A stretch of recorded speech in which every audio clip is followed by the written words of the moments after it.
Ever get that feeling like you've got these huge dreams, but just kind of keep hitting the snooze button on actually going for them? Yeah, definitely. Like someday I'll, but then someday never actually comes. It's so common though, isn't it? Oh, absolutely. And you are so not alone if you're in that boat. Right.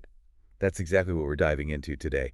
Ditching that someday and tackling procrastination head on. Sounds good to me. We're going to be looking at this really cool motivational book called Why Not You, Why Not Now, Do It. Oh, I've heard of that one. It's packed with surprising stories like you won't believe some of these people and how they got started. It's really inspiring for sure. Plus, we'll get into the science behind why we stall. Like Yeah. it's not always just laziness. Yeah, there's a lot more to it. Exactly. Yeah. And of course, got to have those practical tips, things you can actually use to get things moving. The actionable stuff. Yeah. So, first up, the book really hammers home this idea that it's never too late to chase those dreams. Absolutely. It's like one of the core messages. And it's not just some feel-good fluff. It's backed up with like real-world examples. Oh, yeah. Tons of them. People who actually did it. Okay, so get this. Colonel Sanders, the KFC guy, Mm-hmm. didn't start the whole fast food empire thing until he was 65. Wait, really? 65? 65. And the thing is, before that, he wasn't like some culinary genius or anything. That's wild. So what was he doing before? Oh, all sorts of stuff. Steamboat pilot, railroad fireman, No way. even a lawyer for a bit. It's like crazy. Wow, you wouldn't think any of that leads to fried chicken. Right. It's fascinating, though, like maybe those different experiences actually helped him with KFC later on. That's a good point. Dealing with people, running a business, bouncing back from setbacks. Makes you think all those seemingly random things were like puzzle pieces fitting together. Exactly. Oh. So it's not just about starting late. It's about the whole journey and what you learn along the way. Yeah, that's really cool. And kind of encouraging too, right? Totally. Like you don't have to have it all figured out from day one. Yeah. Sometimes those detours lead you where you're supposed to be. Absolutely. Okay, but this one might blow your mind, Walt Disney. Okay, yeah. The guy built an empire on imagination, got fired from a newspaper for lacking creativity. You're kidding. No way. I know, right? And it gets worse. He was so broke at one point, he was eating dog food to survive. Whoa, seriously. Seriously. Talk about setbacks. It just shows you, even the most successful people, their path isn't always smooth. So true. So resilience and persistence, those are key takeaways for sure. For sure. And we see that in a lot of these stories, like Amancio Ortega, the Zara founder. Zara, the clothing store. Yeah. He was a shirt shop helper until he was 30. Another late bloomer. Right. And Mary Kay Ash, with her cosmetics company, started that at 45. Wow. Okay, so age really is just a number. You can make a huge impact at any point in life. That's the takeaway, yeah. It's never too late. Right. But why do we still put things off then? Right, that's the big question. If these stories get us so pumped, why do we still find ourselves procrastinating? Like, is it just laziness? Well, it's usually not that simple.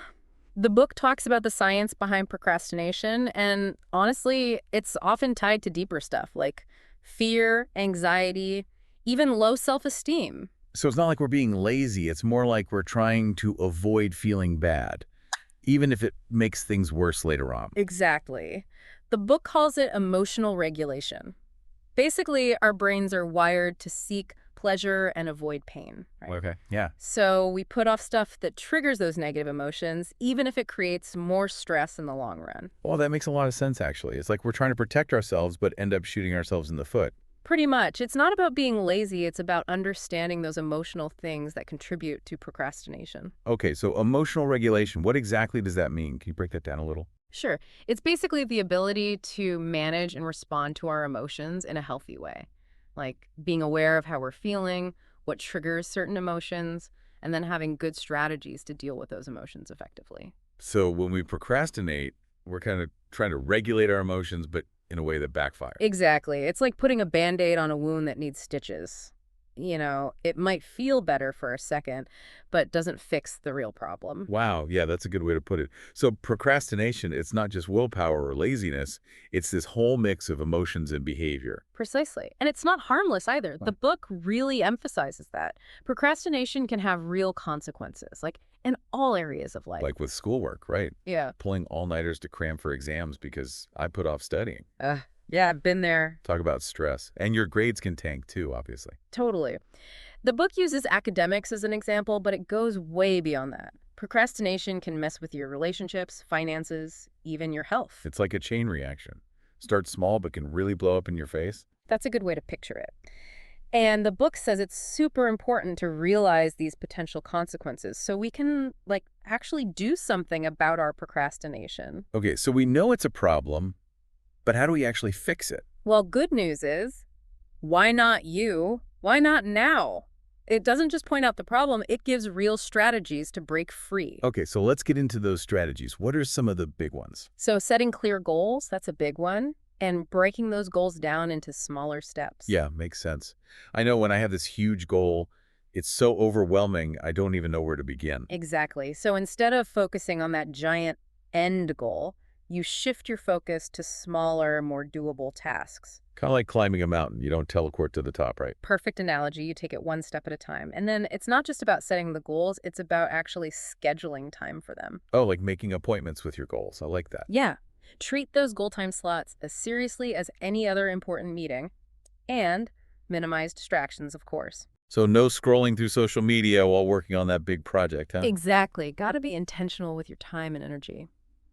The book also says finding your motivation is super important. Like, why are you chasing this goal? What's the reward you're after? That can make all the difference. It's like finding that deeper why behind your goals. Really. Exactly. It's not just checking something off a list. It's got to mean something to you. Okay, this next one might be tough for me, but the book says let go of perfectionism. Like, embrace good enough. Progress over perfection. It's definitely a challenge, but the book's point is done is better than perfect, right? Yeah, that's true.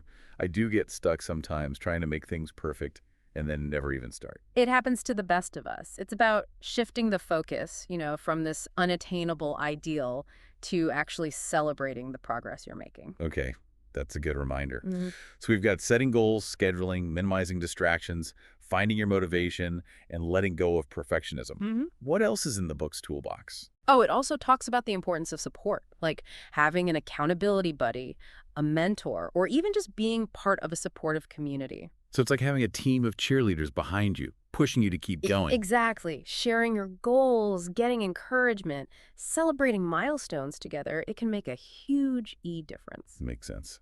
And then this one is super important. Self-compassion, being kind to yourself, especially when you slip up. Oh, yeah, that's essential. We're often our own worst critics. We've got to be as kind to ourselves as we'd be to a friend who's struggling. So true. It's about remembering that everyone makes mistakes. It's what you do after that matters. Absolutely. Learn from it and keep moving forward. All right, so we've covered a lot. What are, the top things you think people should remember from all this? Well, that procrastination usually comes from deeper emotional stuff. But it's not a life sentence. You can break free using these strategies. So don't beat yourself up. Just understand those triggers and find healthy ways to cope. Exactly. And be patient with yourself. Change takes time. It's okay to have setbacks. It's not about being perfect. It's Yeah. about progress. You got it. And you don't have to do it alone. Asking for support, having self-compassion, that can make the whole journey so much easier. It's like we're all in this together, right? That's the spirit. And that actually leads to something else the book mentions, something super interesting. The idea that we can achieve even more when we work together. Oh, that is interesting. We've been talking about individual action being powerful, but what if we teamed up with people who share our goals? Right. Imagine the possibilities. It's like tapping into this collective energy, a force multiplier for positive change. Like the saying, if you want to go fast, go alone. If you want to go far, go together. Exactly. You don't have to limit yourself to solo efforts. Find your tribe, That's a really cool thought to chew on.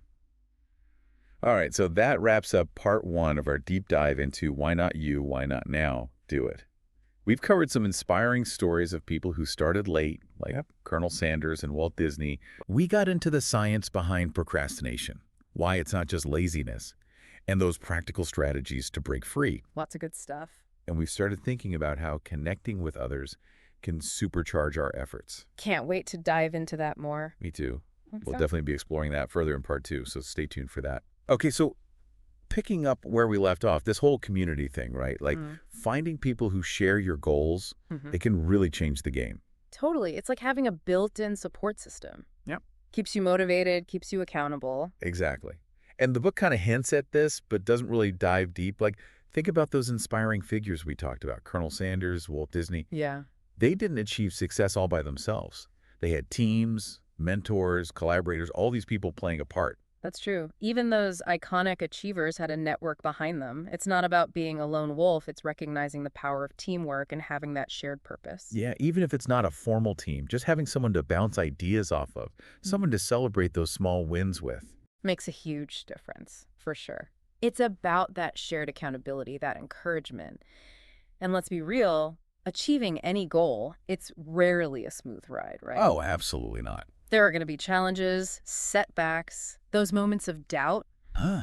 Yeah. Having that support system, it can help you get through those tough parts, helps you stay focused on the bigger picture. It's like having a safety net when you're walking a tightrope. You might stumble, but someone's there to catch you. Love that analogy. And it builds resilience, too. Right. Having that support network, it helps you develop that mental muscle, that ability to bounce back from setbacks. Makes you tougher. Exactly. And just like a marathon runner needs fuel, we need to fuel our motivation. Right. Remember that why we talked about, that deeper purpose behind the goal. That's the fuel. Because when you have a strong why, it's so much easier to push through those moments of doubt. When you just want to quit. Well, it gets hard. Yeah. It's about connecting to something bigger than yourself, something that gives meaning to what you're doing. And that why, it could be anything, right? Absolutely. Doesn't have to be some huge world-changing mission. Could be wanting a better life for your family, wanting to make a difference in your community, or even just proving to yourself that you can do it, achieve what you set out to do. Exactly. As long as it truly resonates with you, something that lights a fire inside and keeps you moving forward. It's that driving force that helps you beat procrastination. That's it. But how do you find that why in the first place? Right, good question. Like, do you just stumble upon it? Or is there a way to actually seek it out? It's often a process, a journey of self-discovery. Okay. And the book encourages that. It's about asking yourself some tough questions like, what are your values, your passions? What kind of impact do you want to make? So like a deep dive into your own soul. Exactly. Getting to know yourself on a deeper level. Figuring out what really motivates you, what makes you tick, what makes you want to get up every day and make a difference. And once you find that why, it's like a superpower, right? Gives you strength, helps you be resilient. It's like an internal compass, guiding you towards your goals even when things are uncertain. I like that. Your own North Star always pointing you in the right direction. Exactly. And just like the North Star is always there, your why is always there too, waiting for you to discover it and embrace it. Okay, this has been super insightful. But I think our listeners might be wondering, how does this actually work in real life? Like, how do we put these ideas into practice? Can you give us some examples? Sure. Let's say your goal is to write a novel. You've been dreaming about it forever, but keep getting stuck. The procrastination cycle. Oh, yeah, the classic I'll start tomorrow trap. Right. So using the strategies we've talked about, you'd start by breaking that big, scary task into smaller, easier steps. Yeah, because staring at a blank page and thinking you got to write a whole book, that's paralyzing. Exactly. So maybe you set a goal to write for 30 minutes each day or finish one chapter per week. Feels much more manageable. It's those bite-sized pieces, right? Yeah. They feel doable. Exactly. And then scheduling. Remember we talked about that? Oh, yeah. No canceling on your goals. Treat those writing sessions like important meetings. Maybe wake up an hour earlier or carve out some time in the evening. Just be consistent. Make it a non-negotiable part of your routine. Makes it a habit. And then what about distractions? I know how easy it is to get sidetracked by social media or emails when I'm supposed to be working on something. Oh, for sure. Creating a distraction-free environment, that's key. Maybe you find a quiet spot in your house or invest in some noise-canceling headphones.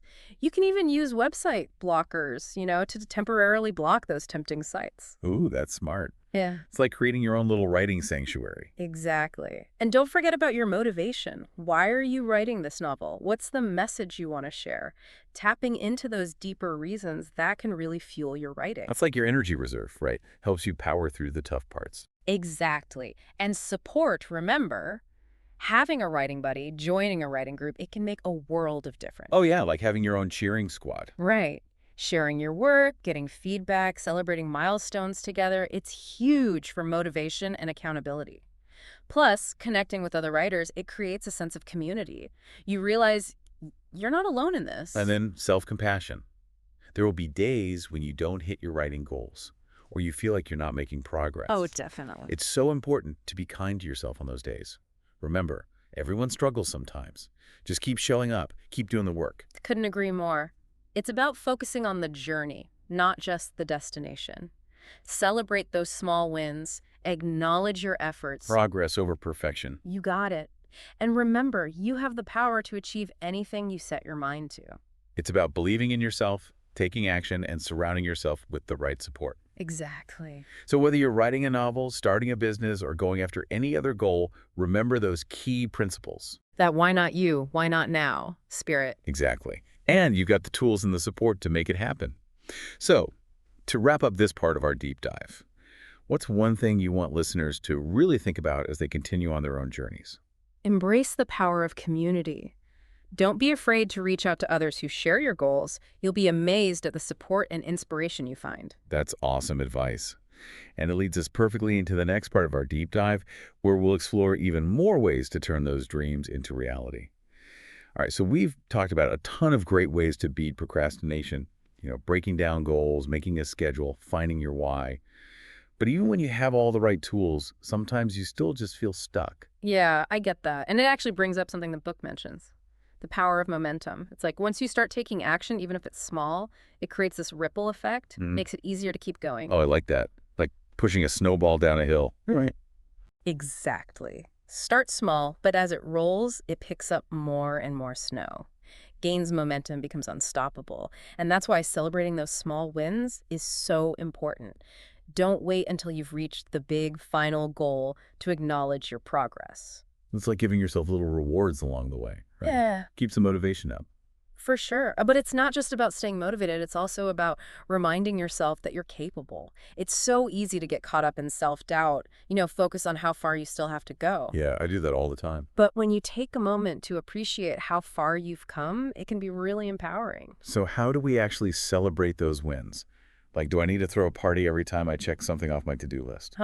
No, not necessarily. It doesn't have to be anything crazy. It could be something small, like just taking a few minutes to reflect on what you've accomplished, maybe write about it in a journal, or treat yourself to something nice. Like a fancy coffee or a walk in the park. Exactly. Just little ways to acknowledge your effort and reward yourself. Makes it feel good to keep going. Right. And it creates positive associations with the whole process of achieving your goals. So it's not just about the destination, but enjoying the journey too. Totally. Because if we're only focused on that end goal, we miss out on all the good stuff that happens along the way. All the lessons and experiences. Yeah. And it can lead to burnout, right? Oh, absolutely. Like trying to sprint a marathon, you got to pace yourself, find ways to make it sustainable. Deadline balance. Exactly. Pushing yourself, but also taking care of yourself.